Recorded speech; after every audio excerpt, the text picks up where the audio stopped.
नमस्कार विद्यार्थियों। आज हम काव्य के स्वरूप पर थोड़ी सी चर्चा करते हुए संस्कृत के आचार्यों ने जो काव्य के लक्षणों के संदर्भ में जो परिभाषाएं दी हैं उन पर थोड़ा विचार करेंगे।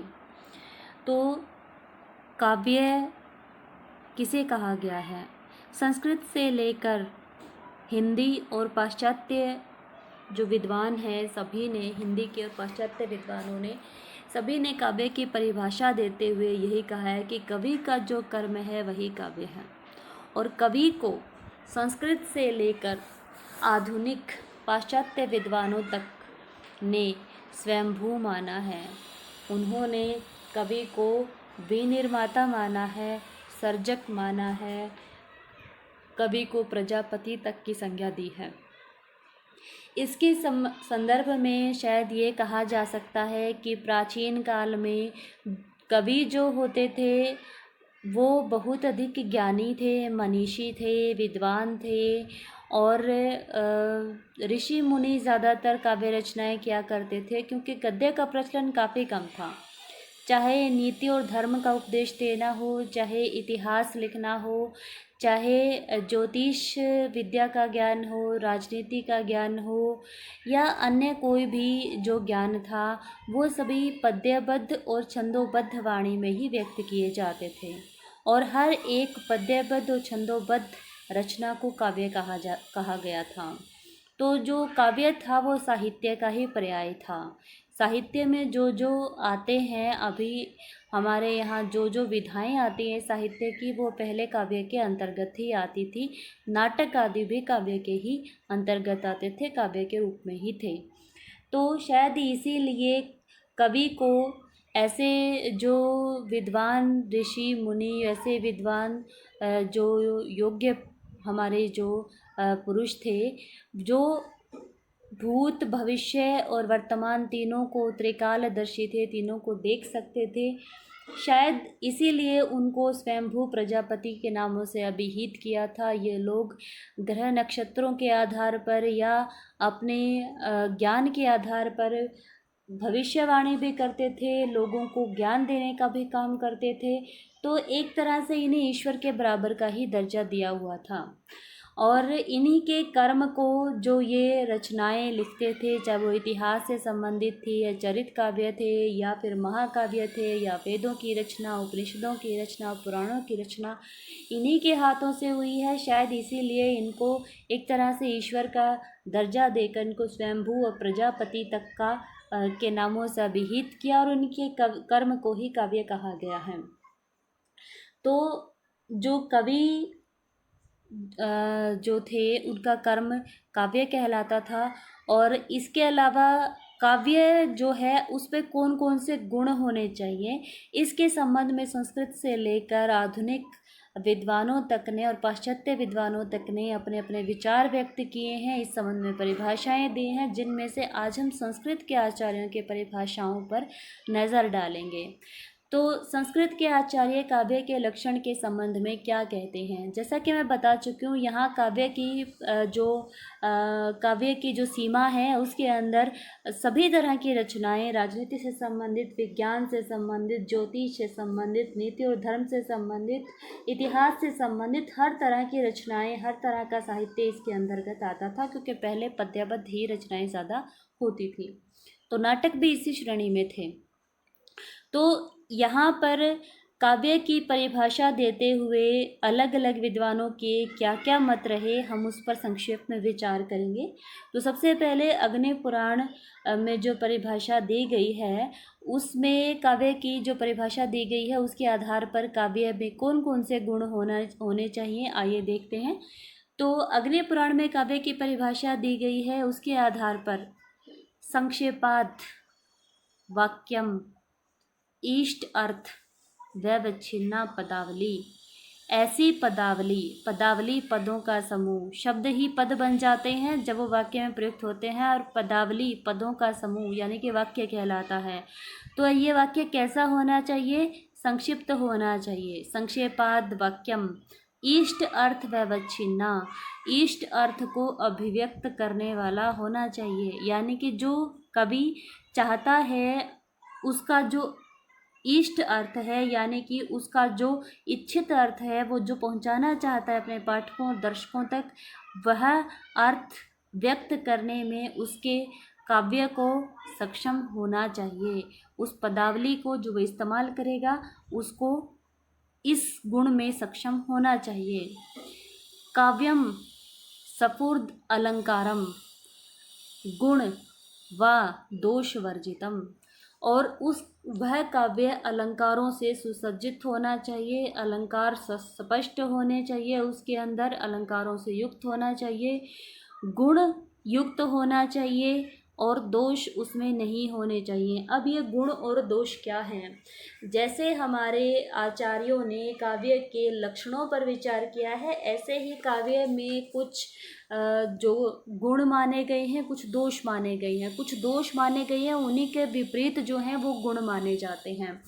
तो वो दोष जो हैं वो शब्द के स्तर पर भी हैं, अर्थ के स्तर पर भी हैं, वाक्य के स्तर पर भी हैं। इसके बारे में हम किसी अन्य वीडियो में विस्तार से चर्चा करेंगे, परंतु अभी मैं आपको क्लियर करने के लिए थोड़ा सा बता देती हूँ कि किस प्रकार के जो दोष होते हैं वो किस तरह से होते हैं। जैसे अगर हम शब्दों के ही दोष को ले, तो अगर हम ऐसे शब्द इस्तेमाल कर रहे हैं जो उस वाक्य को अभिव्यंजित, उस अर्थ को अभिव्यंजित नहीं कर सकते, जो अर्थ जो कवि पहुंचाना चाहता है अपने पाठकों तक, अपने दर्शकों तक, उसको अभिव्यंजित करने में सक्षम नहीं है, यानी कि वो दुविधापूर्ण है, द्विअर्थी है, या उसके कलिष्ट शब्द वो इस्तेमाल कर रहा है, या फिर वो शब्द जो है प्रचलन में नहीं है, इस समय ज़्यादा प्रचलित नहीं है, या फिर वो शब्द जो है सुनने में अच्छा नहीं है, श्रुति कटुत्व का जो है अवगुण उसमें है, या वो उसमें समाज के विरुद्ध जैसे अश्लीलत्व का गुण है उसमें, या संदिग्धत्व है उसमें, यानी कि संदिग्ध है उसका जो अर्थ है वो, या फिर ग्राम्यत्व भी एक दोष माना जाता था उस समय। आज तो जो ग्रामीण भाषा है, जो स्थानीय शब्द वो इस्तेमाल किए जाते हैं, परंतु उस समय आचार्यों ने इसको भी एक दोष माना था। या फिर अनुचित अर्थ में कोई शब्द इस्तेमाल किया गया, या कोई निरर्थक शब्द जो है वो इस्तेमाल किया गया है, तो ये सभी जो है वो दोष माने जाते थे। ये शब्द के स्तर पर हैं। इसी प्रकार अर्थ के स्तर पर भी दोष होंगे, और इसी प्रकार वाक्य के अर्थ पर भी स्तर पर भी जो है वो दोष होते थे। तो वाक्य के शब्द और अर्थ और वाक्य के स्तर पर जो दोष माने जाते थे, उसी के विपरीत गुण माने जाते थे। तो ये जो दोष हैं ये वर्जित होते हैं काव्य में, और इसके विपरीत जो गुण हैं वो काव्य में होने चाहिए, और काव्य अलंकृत होना चाहिए, और अलंकार भी संयमित रूप से हों तभी अच्छे लगते हैं। बहुत ज़्यादा अलंकार भी काव्य को बहुत कठिन बना देते हैं, समझने में बहुत मुश्किल बना देते हैं। तो उचित मात्रा में ही उसमें अलंकार हों तभी वह काव्य सुंदर लगता है। तो अग्नि पुराण की परिभाषा काव्य के संबंध में, काव्य का लक्षण जो उन्होंने बताया है वो ये था। इसके बाद जो अगली परिभाषा है वो दी हुई है नाट्यशास्त्र में। नाट्यशास्त्र जो रचना है वो भरत मुनि की रचना है, और भरत मुनि ने क्या कहा है हमारे काव्य के लक्षण देते हुए, वो कहते हैं कि मृदु कोमल, ललित लालित्यपूर्ण, यानी कि एक वो नीरस ना हो या एक रस ना हो, या फिर पाठकों का जो उसमें पाठक हैं या दर्शक है वो उसमें ऊब ना जाए उसको पढ़ते सुनते देखते हुए, तो उसमें लालित्य का गुण होने चाहिए। पदाढ़्यम गूढ़ शब्दार्थहीनम, गूढ़ शब्दों से हीन होना चाहिए, उसमें बहुत ज़्यादा गूढ़ शब्द नहीं होने चाहिए, उसके अंदर गूढ़ शब्दों से हीन होना चाहिए। जनपद सुख बोध्यम, और जनता को सुख प्रदान करने वाला, जनपद सुख बोध्यम, जनसाधारण को सुख प्रदान करने वाला यानी कि आनंद प्रदान करने वाला होना चाहिए। युक्तिम नृत्यम योज्यम, और युक्ति मत यानी कि तर्क संगत हो, युक्ति मत हो, तर्क संगत हो, नृत्य की योजना उसके अंदर की जा सके। यानी कि ये नाट्य शास्त्र है, नाट्य के गुणों पर ही विवेचना करते उन्होंने काव्य के लक्षणों की विवेचना जो है भरत मुनि ने यहाँ पर की है। तो वो कहते हैं कि ये इसमें नृत्य की योजना की जा सके। बहुरस कृतम, बहुरस कृतम कृतमार्ग संधि संधानम युक्तम, बहुत सारे रसों का जिसमें संधान किया गया हो, बहुत सारे रसों से वो युक्त हो, अलग अलग प्रकार के रसों से युक्त हो, और इसके अलावा कथानक संधियों का उसमें पूरी तरह से निर्वाह किया गया हो। कथानक संधियाँ क्या होती हैं?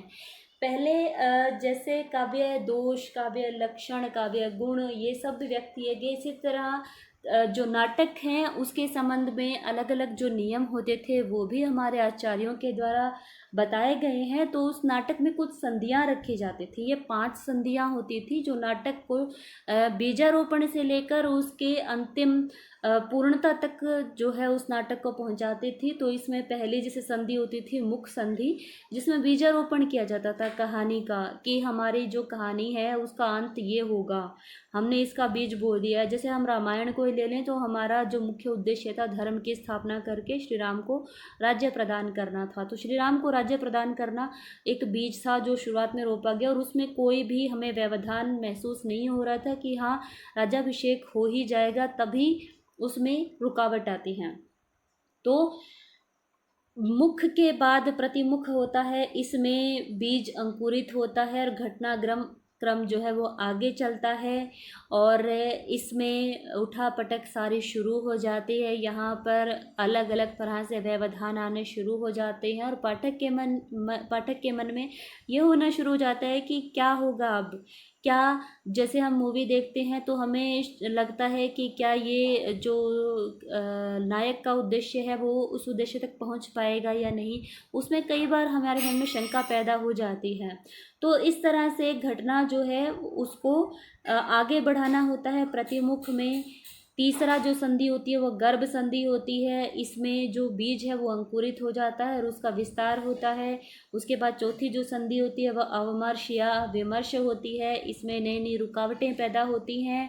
और 5वीं जो संधि है वो निर्वहन या उपसंहार संधि है। इसमें जो नाटक है वो पूर्णता को प्राप्त होता है, जिसको फल मिलना होता है। यानी कि उस हमारे जो नायक को, जैसे फिल्मों में हमारे नायक को लास्ट में जो सारा फल उसी को मिलना हुआ होता है, तो लास्ट में वो सारी बाधाओं को पार करते हुए, सारे रुकावटों को पार करते हुए लास्ट में उसको वो फल तक, उस फलादेश तक पहुंचा दिया जाता है। तो ये इस तरह से 5 संधियां जो है नाटक में रखी गई थी। तो ये सारी संधियों से युक्त होना चाहिए नाटक।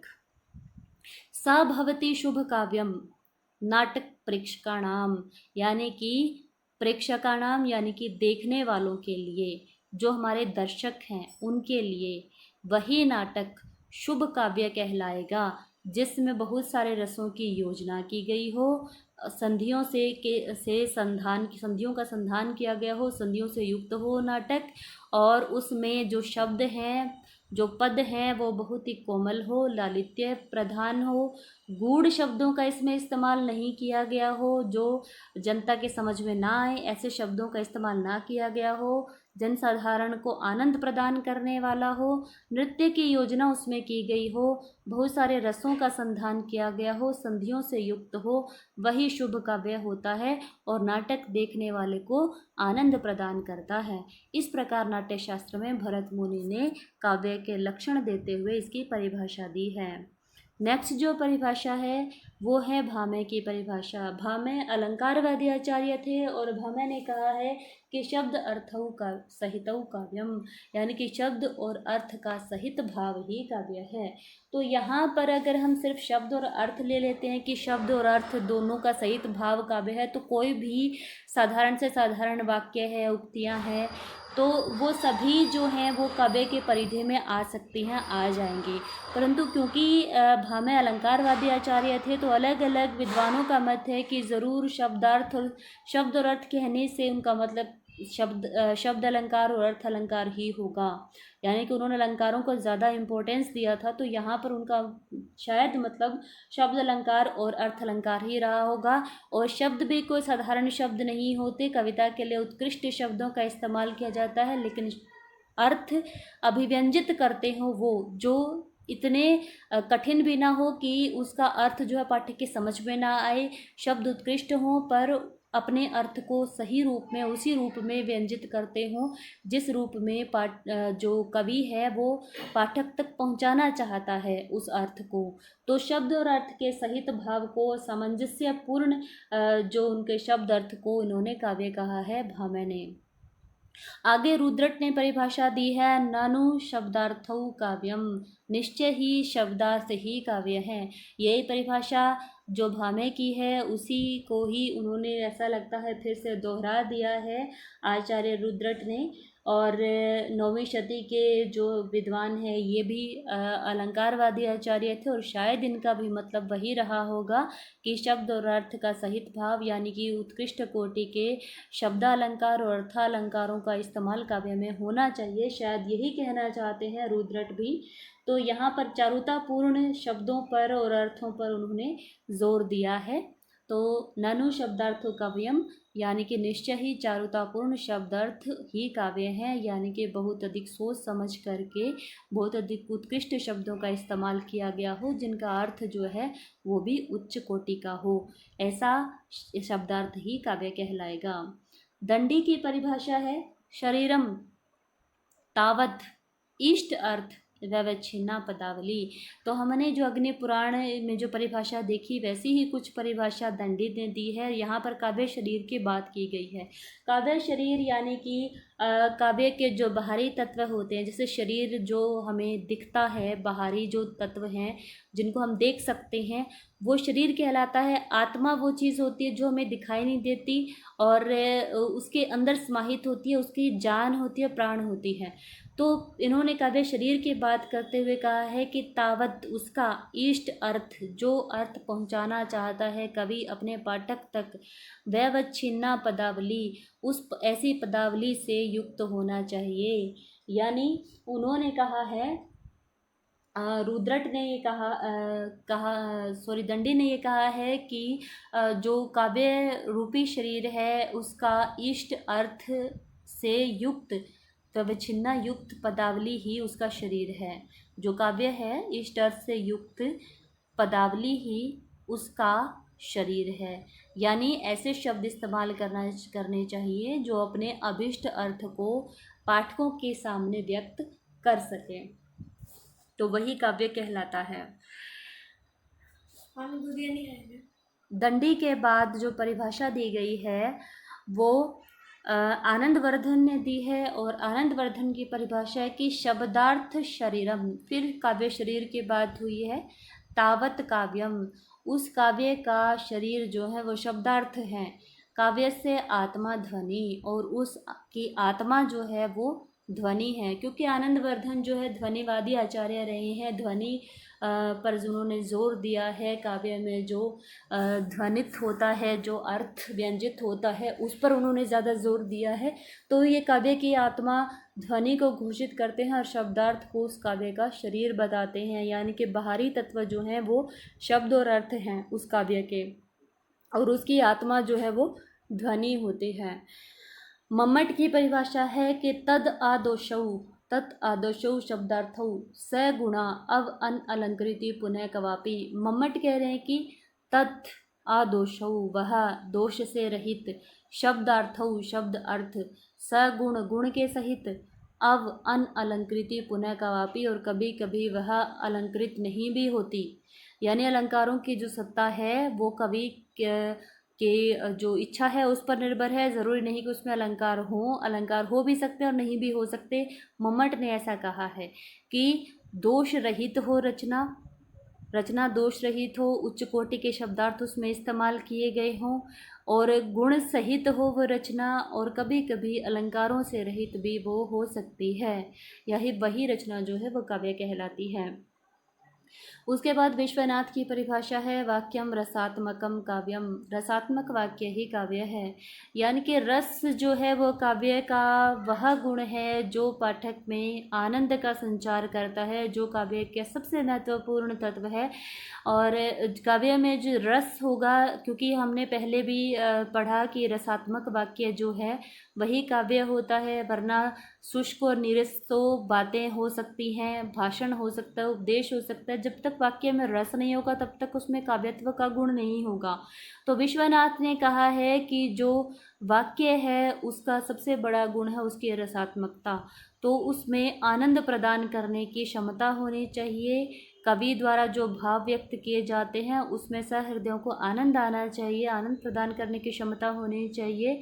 वही वाक्य, वही रसात्मक वाक्य, वही आनंद प्रदान करने वाला वाक्य ही काव्य कहलाएगा। उसके बाद आचार्य भोजराज की परिभाषा है। भोजराज कहते हैं कि निर्दोषम, जिसमें कोई दोष ना हो, गुणवत, जो गुणों से युक्त हो, काव्यम, अलंकार कृतम, वह काव्य जिसमें अलंकारों की का संधान किया गया हो। रसन्वित, कवि कुर्वन कीर्ति प्रीति च विन्दति, रसन्वित हो, रस से युक्त हो। कवि कुर्वन कीर्ति, जो कवि को कीर्ति यश प्रदान करे, प्रीति प्रदान करे, च विन्दति, और साथ ही साथ कवि को विनय से परिपूर्ण करे, उसे कीर्ति और प्रीति का जो सम्मान है वो प्रदान करे। तो ऐसा वाक्य ही काव्य कहलाता है, यानी कि जिसमें कोई दोष ना हो, गुणों से युक्त हो, अलंकार से युक्त हो, रस से युक्त हो, कवि को कीर्ति प्रीति और सम्मान देने वाला हो। ऐसा वाक्य, ऐसा जो वचन है, कवि का जो कर्म है, वही काव्य कहलाता है। उसके बाद जयदेव की परिभाषा है। वो कहते हैं कि निर्दोषा, दोष रहित, जिसमें कोई दोष ना हो। लक्षणवती, सरीति, गुणभूषिता। यहाँ पर लक्षणों की भी बात की गई है, काव्य जो लक्षण है उनकी बात की गई है। सरीति, रीति की भी बात की गई है, गुणों की भी बात की गई है, इन सभी से विभूषित होती है। स अलंकार, अलंकार युक्त हो। रसा अनेक, उसमें बहुत सारे अनेक रसों की भी व्यंजना की गई हो। वृत्ति, अनेक प्रकार की वृत्तियों से युक्त हो। वाक्, काव्य, नाम, आक। तो ऐसी वाणी, ऐसी कवि की जो वाणी है वही काव्य कहलाती है, जो निर्दोष हो, लक्षणों से युक्त हो, रीति और गुणों से विभूषित हो, अलंकार और रसों की उसमें योजना की गई है, रीति और वृत्ति के जो उसमें गुण हो, वृत्ति से संपन्न जो रचना हो, ऐसी रचना का नाम ही काव्य है, ऐसा जयदेव का कहना है। उसके बाद जो परिभाषा है वो कुंतक की है। कुंतक कहते हैं, कुंतक वक्रोक्तिवादी कवि थे, वक्रतामयी उक्ति को ही काव्य मानते थे, यानी कि सीधी सीधी बात जो है वो सिर्फ बात ही होती है, जब तक उसमें कुछ वक्रता ना हो उस बात के अंदर, यानी कि सीधी सीधी ना हो करके बात में कुछ ऐसा डालना चाहिए, कुछ ऐसी वक्रता डालनी चाहिए कि जिसकी वजह से वो उक्ति ना रहकर एक काव्य जो है उस काव्य के पद पर वो पहुंच जाए। तो ये क्या कहते हैं कि शब्दार्थौ सहितौ, वही शब्दार्थ की फिर से बात कही गई है। शब्दार्थौ सहितौ, शब्द अर्थ सहित। वक्र कवि व्यापारशालिनी, कवि की वक्रतामयी, कवि की वक्रतामयी जो क्रिया है, व्यापारशालिनी, कवि का वक्रतामयी व्यापार जो है, वक्रतामयी व्यापार से युक्त। बंधे व्यवस्थितो काव्यम, और जो व्यवस्थित हो, बंधे व्यवस्थितो काव्यम, व्यवस्थित शब्द और अर्थ जिसमें हो वो काव्य कहलाता है। यानी कि कवि के वक्रतामयी व्यापार से युक्त आह्लादकारिणी व्यवस्थित शब्द और अर्थ वाली जो रचना है, व्यवस्थितो व्यवस्थित, शब्दार्थो शब्दार्थ, सहितौ सहित। वक्र कवि, कवि की वक्रतामयी, व्यापारशालिनी, वक्रतामयी व्यापार से युक्त व्यापार से युक्त जो है वो काव्य रचना ही जो वाक्य रचना है वही काव्य कहलाती है। कुंतक क्या ये परिभाषा है, क्योंकि वक्रतावादी वक्रता जो वक्रोक्ति जो सिद्धांत है उसमें विश्वास रखते थे आचार्य कुंतक। और वामन की परिभाषा है काव्य शब्दों अयम गुणा अलंकार संस्कृतयो शब्दार्थयो वर्तते। काव्य शब्दों अयम गुण अलंकार संस्कृतयो शब्द अर्थयो वर्तते, यानी कि फिर से वही शब्दार्थ की बात की गई है। शब्द अर्थ यो, कैसे शब्द अर्थ? गुणों से और अलंकारों से सुसंस्कृत सुसज्जित वही शब्द काव्य कहलाते हैं। गुणों और अलंकारों से युक्त शब्द अर्थ ही काव्य कहलाते हैं। वामन की परिभाषा, यानी कि इन्होंने वामन ने काव्य में जो है गुणों और अलंकारों की दोनों की उपस्थिति मानी है, दोनों की उपस्थिति आवश्यक मानी है, दोनों से सुसंस्कृत होना चाहिए हमारा काव्य।